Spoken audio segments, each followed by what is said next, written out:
mean, there's an amazingly immense world of all beverages out there, so I want to make sure that I don't get tunnel vision and make sure that I'm still opening the door to new suppliers.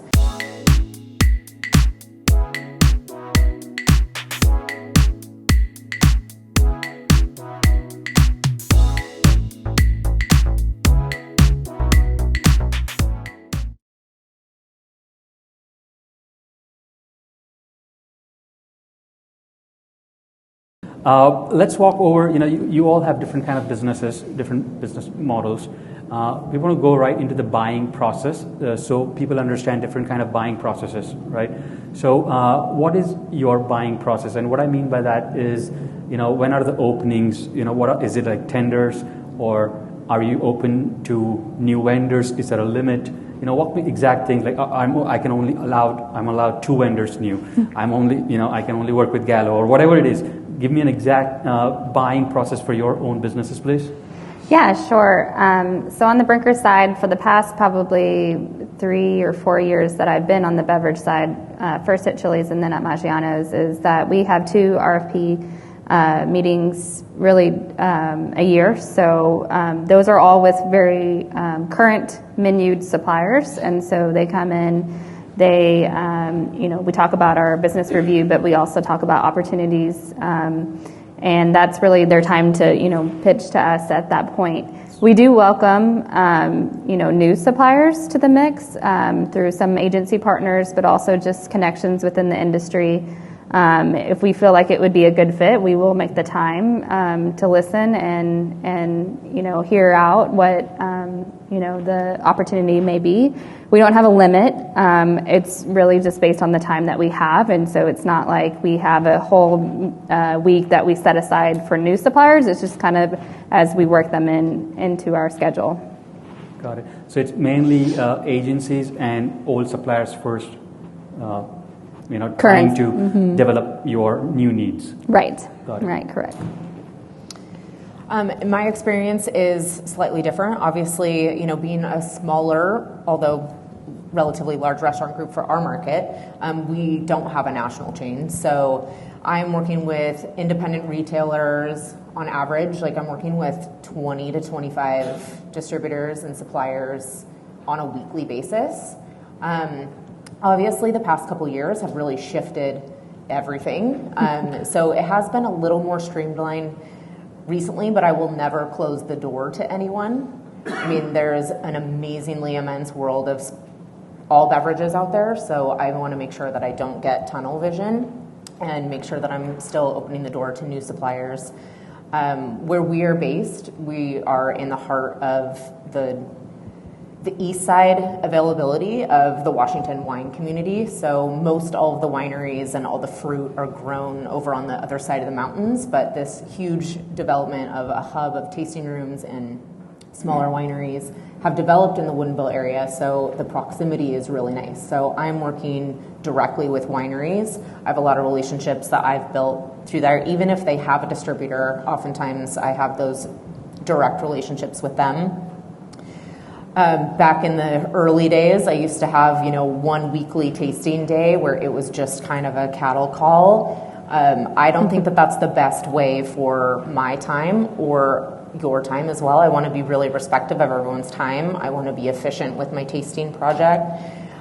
So I do tend to set up appointments specifically now. Please do not drop by with no appointment. I mean, it is totally fine to drop in, leave your information.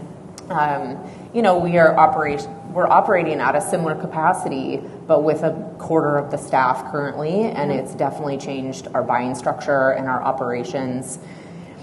And there's a lot of opportunity still there. But so definitely make sure that you have some time set aside. But I try to be as efficient as possible. And over the years, I've built my own little Excel system for my tasting grid, and everything is filterable.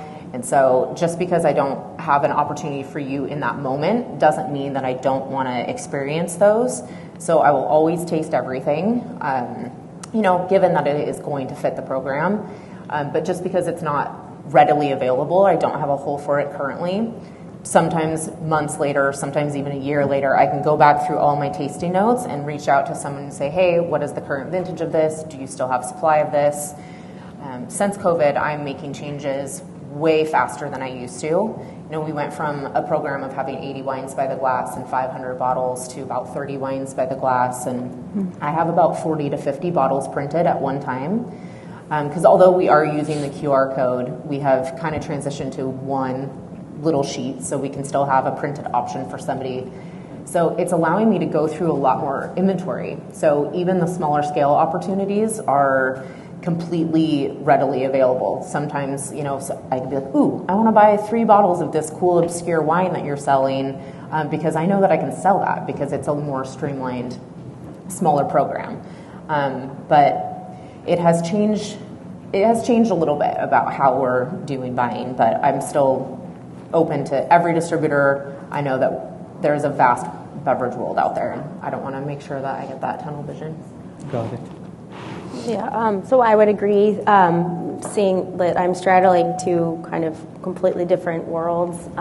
In the restaurant division, I mean, I'm very much with you, Katelyn, that like, please don't just drop in. Like, that is thoroughly, like, I'll hide. Like the God.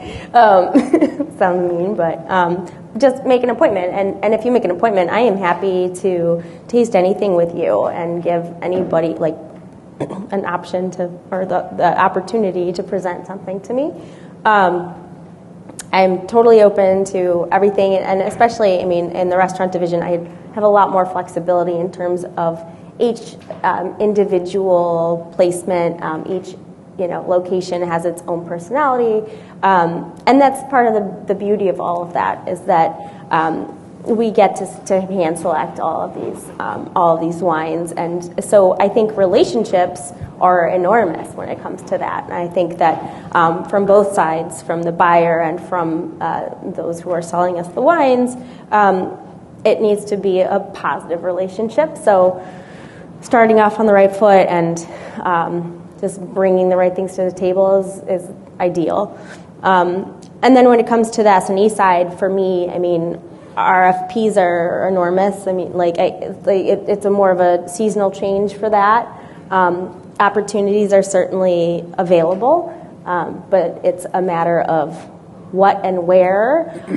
Again, in the stadiums, you know, everything is individual as far as, you know, that all works by ownership. So we can certainly talk and embrace opportunities in each location nationally, but again, that's less of a conversation about a specific placement in one location. Super.